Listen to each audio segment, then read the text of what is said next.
Hello दोस्तों, welcome back to our YouTube channel automation roots. इस video में हम बात करने वाले हैं कि पीएलसी स्काडा की ट्रेनिंग कौन कौन से ब्रांच के लोग कर सकते हैं और कहीं भी आप ट्रेनिंग ज्वाइन करते हैं, किसी भी इंस्टीट्यूट में ज्वाइन करते हैं, कौन कौन से इंपॉर्टेंट पॉइंट्स को ध्यान में रखते हुए आप इंस्टीट्यूट को ज्वाइन करोगे, ये सारी चीज़ें हम इस वीडियो में डिस्कस करेंगे।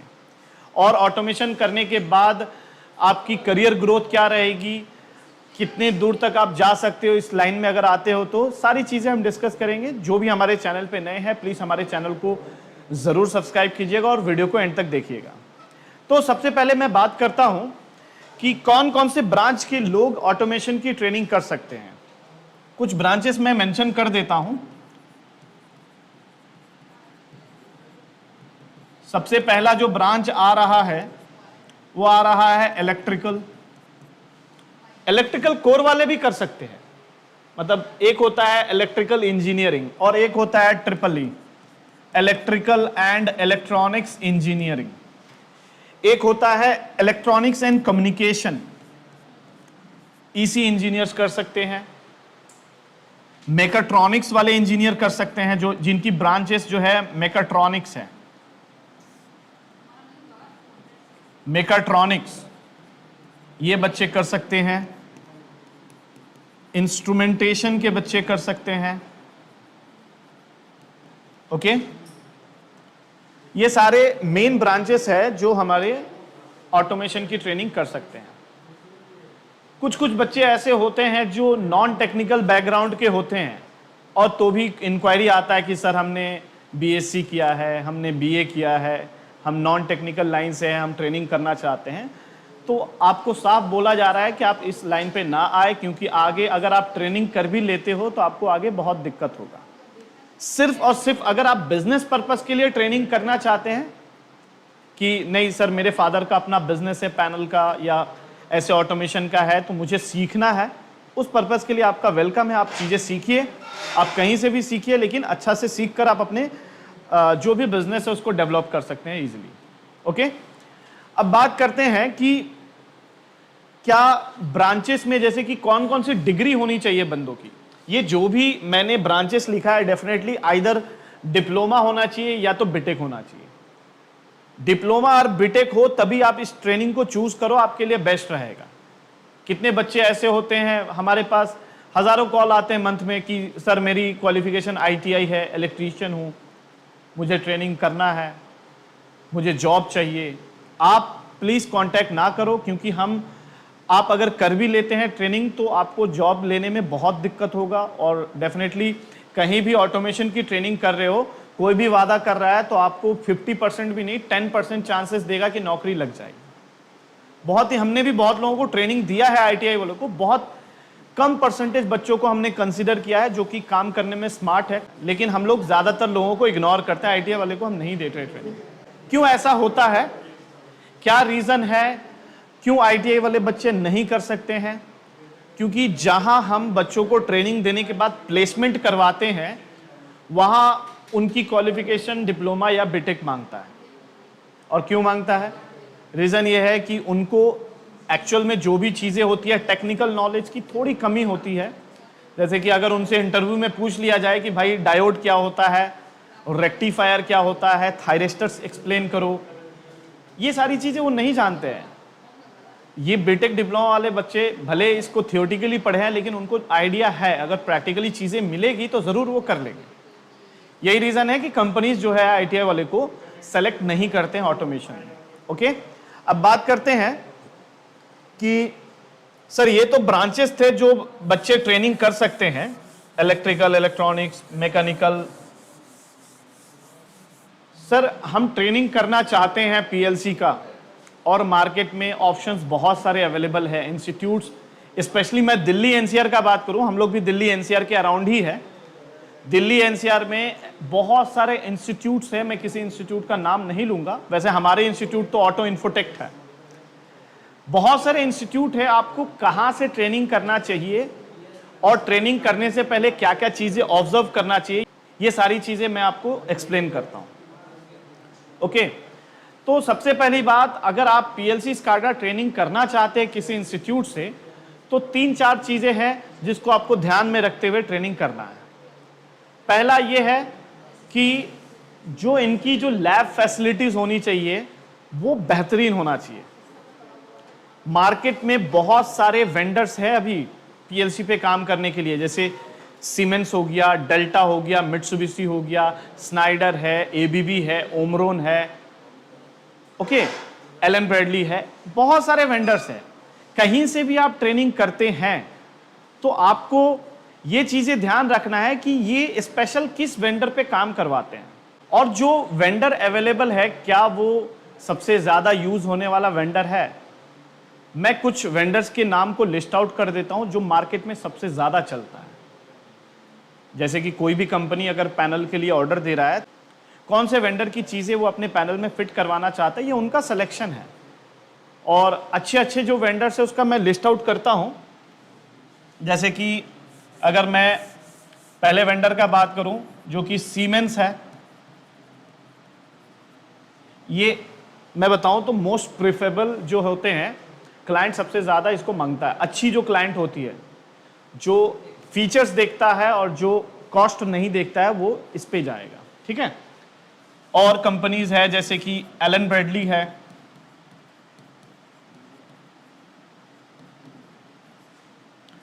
जैसे कि स्नाइडर है,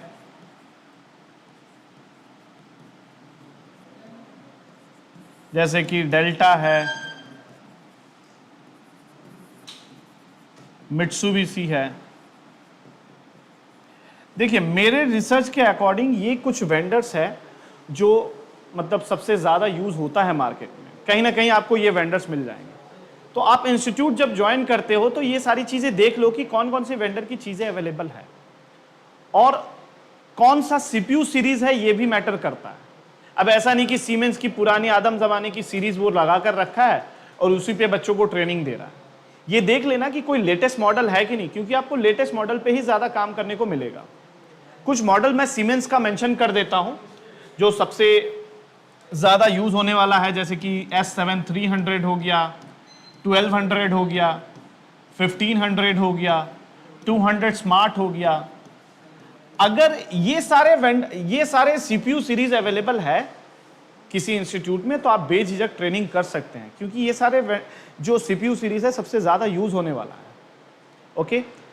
तो एक तो आपको वेंडर का ध्यान रखना है कि कौन कौन सी वेंडर है, और एक ध्यान देना है कि उनके पास प्रॉपर एचएमआई है कि नहीं, प्रॉपर हर वेंडर की वीएफडी है कि नहीं, इंस्ट्रूमेंट्स है कि नहीं, ये सारी चीज़ें देखना, उसके बाद कहीं आप ज्वाइन करना। और सबसे बड़ी बात कि लैब की फैसिलिटीज देख लेना कि आपको क्या प्रैक्टिकल करने के लिए ज़्यादा से ज़्यादा टाइम दिया जा रहा है कि नहीं, ओके। और लैब में स्पेस देख लेना, ऐसा नहीं कि छोटे से लैब में ही 25-30 बंदों को घुसेड़ के रखे हैं और उसी में ट्रेनिंग दे रहे हैं, उसी में प्रैक्टिकल करवा रहे हैं, उसी में क्लासेस ले रहे हैं छोटे से क्लासरूम में। स्पेस मैटर करता है। जब आपको प्रॉपर स्पेस मिलेगा तो आप तरीके से आप अपनी ट्रेनिंग पूरी कर सकते हैं, ओके। और वैसे आप हमारी लैब की वीडियोस आप हमारे यूट्यूब चैनल पे देखो, आपको हमारा लैब दिख जाएगा कि हमारा लैब कितना स्पेशियस है और लैब में प्रॉपर होना क्या चाहिए, कैसे असेंबल होना चाहिए, सारी चीज़ें आपको हमारे वीडियोस में दिखेंगी। तो आप हमारे वीडियोस को देखते रहना। हमारी लैब की वीडियोस बहुत सारे वीडियोस में आपको मिल जाएगा, लैब में क्या क्या चीज़ें आपको दिखेगी, ओके। और सबसे मोस्ट इंपॉर्टेंट चीज़ जो होता है वो होता है ट्रेनर। ट्रेनर कैसा होना चाहिए? ट्रेनर जो है वो सिर्फ ट्रेनर है या ट्रेनर विथ फील्ड एक्सपीरियंस है? 3 टाइप के मार्केट में ट्रेनर अवेलेबल होंगे इंस्टीट्यूट में। एक ट्रेनर वो है जो बहुत ही एक्सपीरियंस है और ऑलरेडी वो बंदा फील्ड में काम कर चुका है। एक ट्रेनर वो होगा जो सिर्फ ट्रेनिंग लिया है और सालों साल बच्चों को ट्रेनिंग दे रहा है, उनकी फील्ड की एक्सपीरियंस कम है लेकिन टीचिंग की एक्सपीरियंस अच्छी है, ओके। और एक ट्रेनर आपको ऐसा मिलेगा जो फ्रेश है, जो अभी ट्रेनिंग खत्म किया और इंस्टीट्यूट में बच्चों उसको उठाकर क्या किया, बोला ट्रेनिंग दो। जो नए नए बच्चे आ रहे हैं उनको ट्रेनिंग दे रहा है। तो ये 3 कैटेगरी में ट्रेनर डिवाइड किया है मैंने, ओके। तो मैं किसी इंस्टीट्यूट का नाम नहीं लूंगा। कुछ कुछ इंस्टीट्यूट्स में ऐसे होते हैं कि एक तो मैं बताऊं, जो ट्रेनर की सैलरी होती है, जो पीएलसी स्काडा के ट्रेनर का, वो इनिशियल स्टेज में कम होता है, बाद में भी कम होता है। मैं एज अ ट्रेनर बात कर रहा हूं क्योंकि मैंने इस चीज को झेला है। तो ट्रेनर की सैलरी कम होने के वजह से कोई भी ट्रेनर किसी पर्टिकुलर इंस्टीट्यूट में लंबा टाइम तक टिकता नहीं है। अब क्या है कि मैं एक इंस्टीट्यूट में ट्रेनिंग दे रहा हूं और मेरी सैलरी फलाना फलाना कुछ है, मतलब मान लेते हैं मेरी सैलरी 20,000 है, ठीक है। अब जब मेरा ग्रोथ का बात आया तो वो मेरी सैलरी 2,000 3,000 ऐसे करके बढ़ा रहे हैं। जो मैं डिजर्विंग हूं, मैं 10,000 12,000 डिजर्विंग हूं, मेरे को 2,000 बढ़ा रहा है। अब इंस्टीट्यूट का जो मालिक है उसने क्या किया, इस ट्रेनर को हटा दिया और अब ट्रेनर मार्केट में अवेलेबल है नहीं।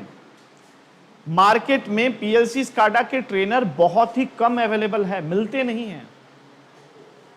ओके, तो वो क्या करेंगे, जो भी धुरंधर बंदे हैं, जो भी अच्छा स्टूडेंट है उसी को उठाकर एज अ ट्रेनर बना देंगे और जो नए नए बच्चे आएंगे उनको ट्रेनर ऑब्वियसली मानेंगे और वो उसको पढ़ा रहा है।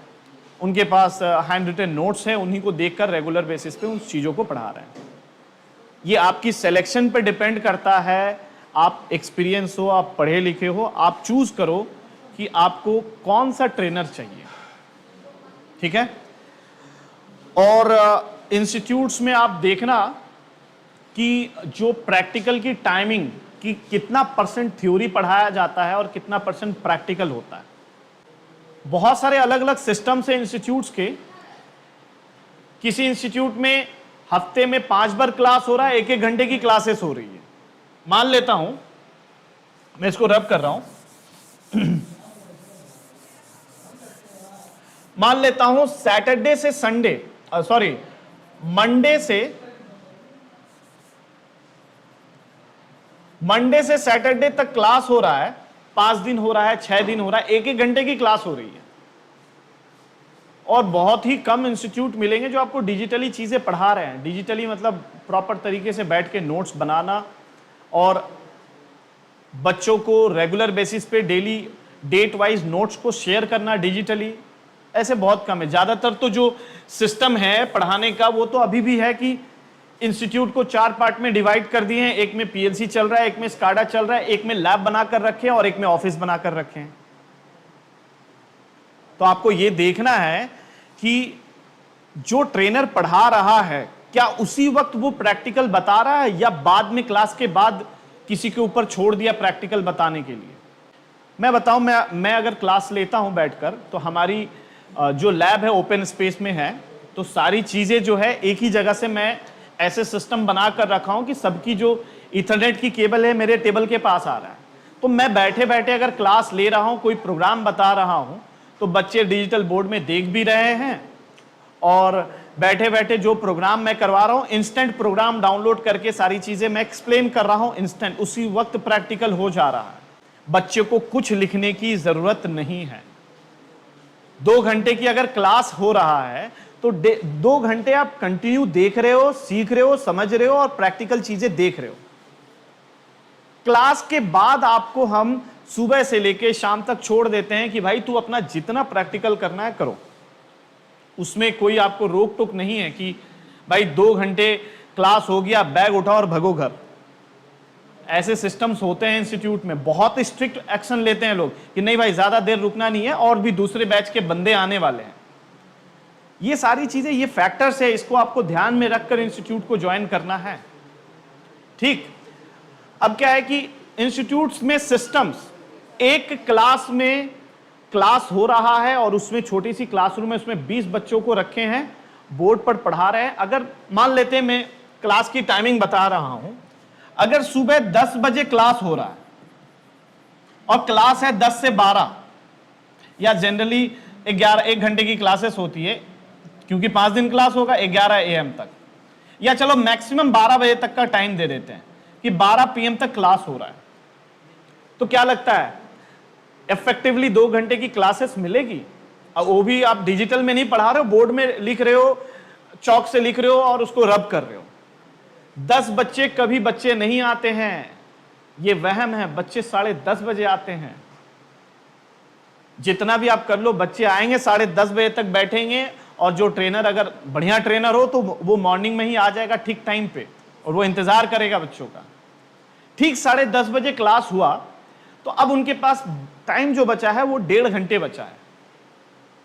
1.5 घंटे में आपको क्लास में पढ़ाना भी है, लिखाना भी है, बच्चे नोट भी करेंगे। चलो, ये बोर्ड है, डिजिटल बोर्ड, मेरा तो डिजिटल है, हो सकता है वो लोग चौक में लिख रहे हैं मार्कर से और एक टॉपिक पढ़ा रहे हैं कि भाई पीएलसी में जो है टाइमर है, तो मैं अगर टी ऑन टाइमर पीएलसी में पढ़ा रहा हूं तो ये मैंने टी ऑन बोला, मैंने लिखा timer on delay, on delay timer मैंने लिखा, टाइमर का मैंने ब्लॉक बनाया। जल्दी मिटा दो, जल्दी लिख लो, नहीं तो सर मिटा देंगे, क्योंकि लिखना भी तो है। अगर आप नहीं लिखोगे तो फिर नोट्स आपका कैसा बनेगा? ये चीज आपको मेरे यहां नहीं मिलेगा। मेरे यहां डिजिटली आपको कुछ नहीं लिखना है, जो लिखना है आप घर पे जाकर लिखो। यहां सिर्फ सीखने आए हो, सीखो, प्रैक्टिकल करो। ओके, तो एक चीज तो ये फायदा है, आप अगर हमारे इंस्टीट्यूट से ट्रेनिंग करते हैं कि आपको प्रॉपर एक सीक्वेंस वे में नोट्स मिलेगा। आप अगर हमारे किसी भी बैच के नोट्स को देखोगे, ग्रुप में हम भेजते हैं तो एकदम सीक्वेंस में रहता है कि सपोज एक बैच 18 चल रहा है, बैच 18 की पीएलसी क्लास 10 का 7 अगस्त का नोट्स, तो कभी भी वो अपने व्हाट्सएप ग्रुप में देखेगा तो उसको पूरे नोट्स जो है सीक्वेंस में मिलेगा। और जो भी प्रोग्राम हम बनाते हैं उसी वक्त क्या करते हैं, प्रोग्राम की जो प्रिंट आउट है नोट्स में ही डाल देते हैं। तो आपको प्रोग्राम के लिए उतना सोचना नहीं पड़ेगा कि यार मैं पूछूंगा कैसे, या घर पे बैठा हूं तो मैं कैसे सीख पाऊंगा। भाई पूरे नोट्स में आपकी प्रोग्रामिंग पड़ी है जो सर बता रहे हैं। ये अगर डिजिटल नहीं पढ़ाएंगे तो कैसे प्रिंट आउट मारेंगे? बोर्ड में ऐसे धप्पा दे देंगे क्या? ऐसे तो नहीं होगा कि भाई ऐसे बोर्ड में पेस्ट कर दिए। तो चीजें सिलेक्शन करो, अच्छे से करो, आप स्मार्टली चॉइस करो कि कहां से ट्रेनिंग करना चाहिए। अब बात करते हैं कि अगर आप कहीं से भी ट्रेनिंग कर रहे हो, जो भी मैंने फैक्टर्स बताया है, ये सारे फैक्टर्स को देखते हुए कहीं भी आपने एक ज्वाइन किया इंस्टीट्यूट, तो इसके बाद ट्रेनिंग करने के बाद आपको ग्रोथ कैसा मिलेगा? आपकी ग्रोथ डिपेंड करती है कि आपने ट्रेनिंग कितना अच्छा किया है। अगर आप सिर्फ बेसिक ऊपर चीजें सीख रहे हो, ऊपर चीजें सीख कर जा रहे हो, तो आपको फील्ड पे निकलने में कम से कम 3, 4, 5 महीना लग सकता है, उम्मीद है। हमारे यहाँ के बच्चे जो है ऐसे नहीं है। अगर हम चीजें सिखा रहे हैं तो ऑब्वियसली एडवांस लेवल की चीजें सिखा रहे हैं। सारी पीएलसी से, किसी भी पीएलसी से किसी भी ड्राइव को कंट्रोल करो, अलग अलग वेंडर्स की चीजों को कम्युनिकेट करवाओ। मान लेते हैं मेरे पास एलन ब्रैडली की एचएमआई है, सीमेंस की पीएलसी है और डेल्टा की ड्राइव है, ये क्रॉस कम्युनिकेशन करवाओ। ये सारी चीजें अगर आप सीख रहे हो तो भाई आपको फील्ड में निकलने में आपको ज्यादा टाइम नहीं लगेगा। अगर आप प्लेसमेंट ले रहे हो तो आप विद इन 1 वीक आप बाहर निकल जाओगे, क्योंकि ऑलरेडी आपके पास पैनल का नॉलेज है कि पैनल में चीजें क्या क्या है, पीएलसी प्रोग्रामिंग नॉलेज है, ड्राइव का नॉलेज है, आप रेडी हो साइट पर निकलने के लिए। तो सब डिपेंड करता है आपको कितना जल्दी ग्रोथ मिलेगा, डिपेंड करता है आपने ट्रेनिंग कहां से किया। मान लेते हैं आपकी जॉब लग गई और आपकी जो सैलरी है, आपकी सैलरी सपोज 15,000 में लगी, और हो सकता है ये बंदा डिप्लोमा वाला है, ज्यादातर डिप्लोमा वाले ही करते हैं वैसे। 15,000 सैलरी में अगर आपकी जॉब लगी है तो सर कितने दिन बाद ग्रोथ मिल सकता है, कितनी जल्दी मेरी सैलरी इस रेंज में आ सकता है? 40 to 45,000। देखो भाई, सच कोई नहीं बताता है। डायरेक्ट बोलेगा कि आप ज्वाइन करोगे तो आपकी सैलरी 35,000 हो जाएगी, झूठ तो बोलना है नहीं।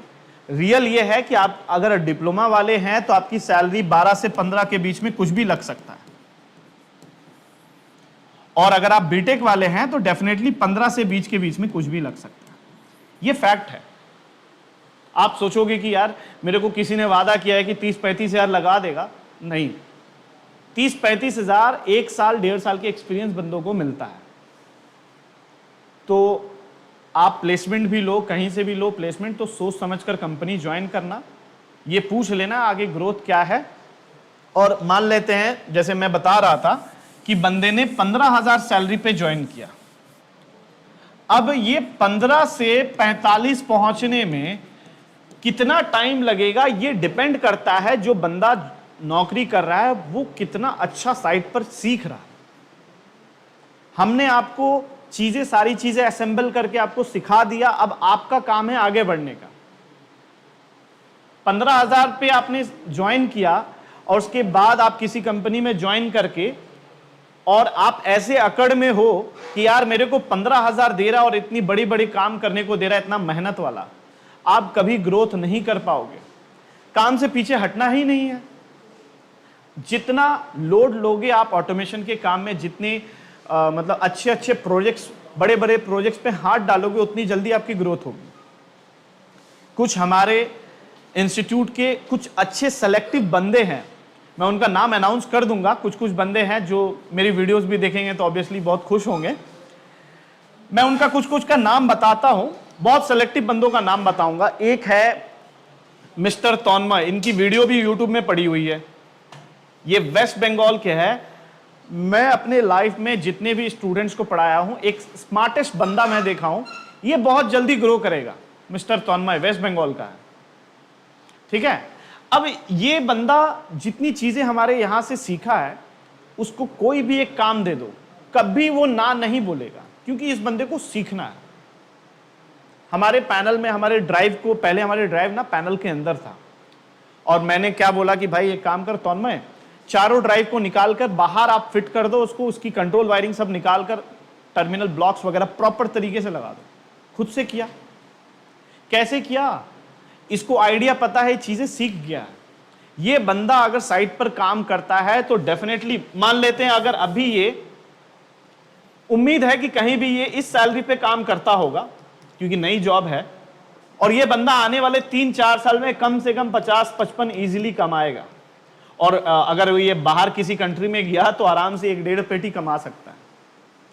बहुत सारे ऐसे बंदे हैं जो हमारे इंस्टीट्यूट से अच्छे बंदे निकले हैं।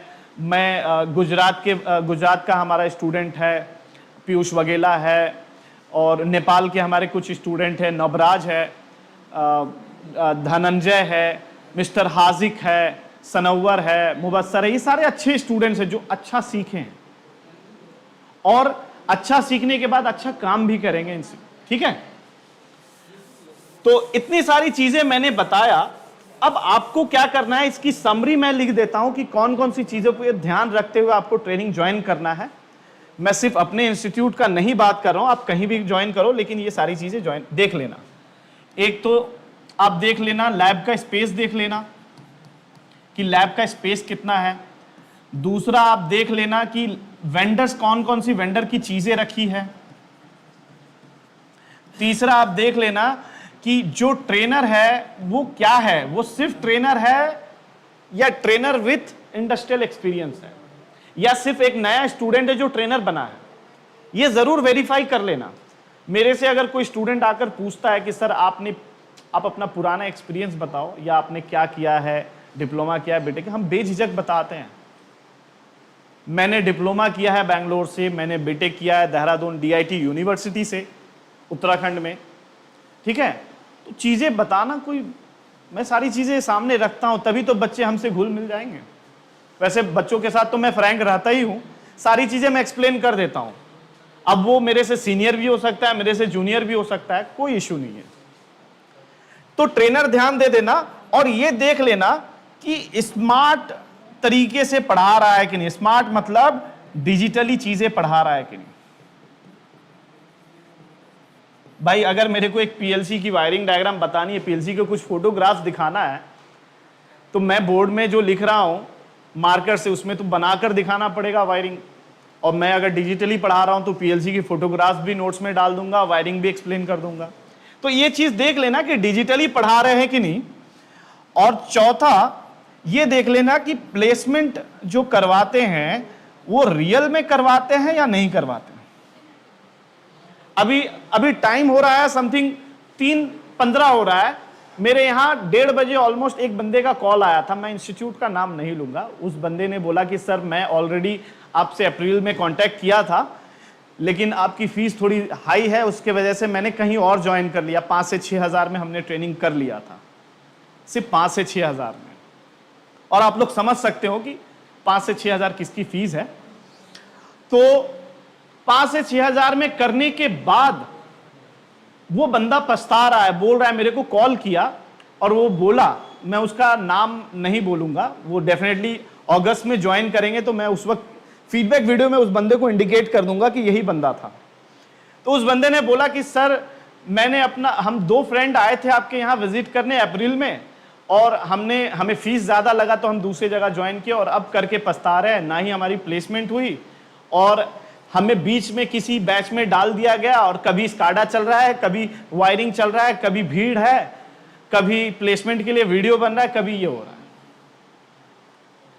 और अब बोला है कि सर हम अगस्त से ज्वाइन करेंगे। तो सारी चीजें ये बंदा ये सारी चीजें देखने के बाद और धोखा खा गया, उसके बाद हमको बोल रहा है कि सर आपके पास ज्वाइन करना है।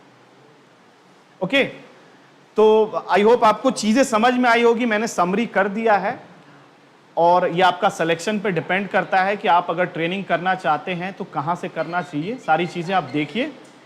और मैं वीडियो को यहां एंड करूंगा। जो भी हमारे चैनल पे नए हैं प्लीज हमारे चैनल को जरूर सब्सक्राइब कीजिएगा। Thank you so much video को एंड तक देखने के लिए। जय हिंद, जय भारत।